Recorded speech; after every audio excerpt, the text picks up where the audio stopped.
This is Unit 7, Week 3, question number 1, Part B. What happened to the stock market? In the 1920s, stock market was booming. More and more people are investing in stocks. Stock market is growing. As more and more people are buying, others want to, because of course more interest, stock price goes up. But people were doing something. And they were buying on margin. That means they were borrowing money at say 7 or 8% from the bank or the stockbroker to buy stocks. As long as the stocks went up more than 7%, they made money on someone else's money. So they're borrowing money to watch it go up with the stock market. And they made fortunes. The problem is, when the stock market goes the other direction, if you borrowed money, the banks, they're not stupid. They're like, you know, you borrowed 100,000. And now it's dropping down. We're going to force you to sell what you have left. And we're going to make sure that we don't lose money. So as soon as what you've made has gone down enough to the original principal that you borrowed, they'll force you to sell.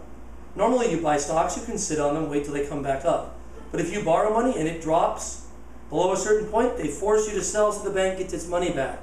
So a lot of people borrowed and lost more money than they had. And it was a disaster. People bought stock by putting down 10%, borrowing the balance. 1929, brokers had loaned out $8.5 billion. 1926, $3.5 billion. People basically had borrowed 3 times more money. And then the market dropped in half.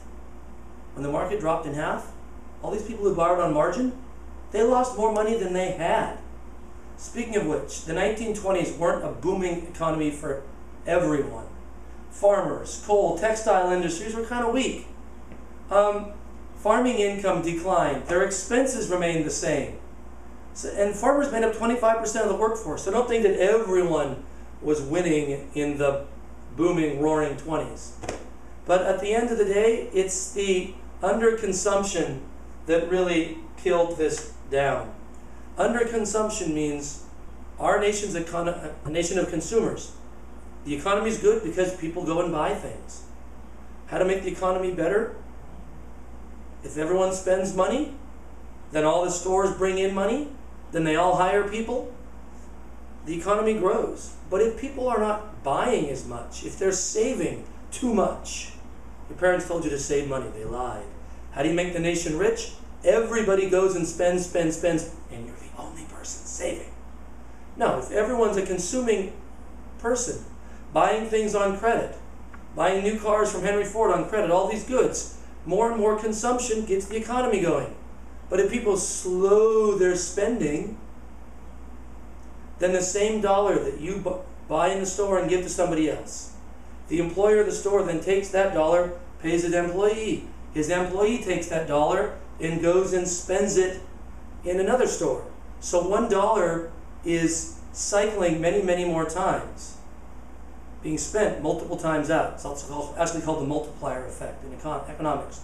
But the opposite happens too. If I don't spend my dollar, then that store can't pay its wages, and that guy can't spend in another store. So $1 in or out of the economy has a multiplying effect, good or bad.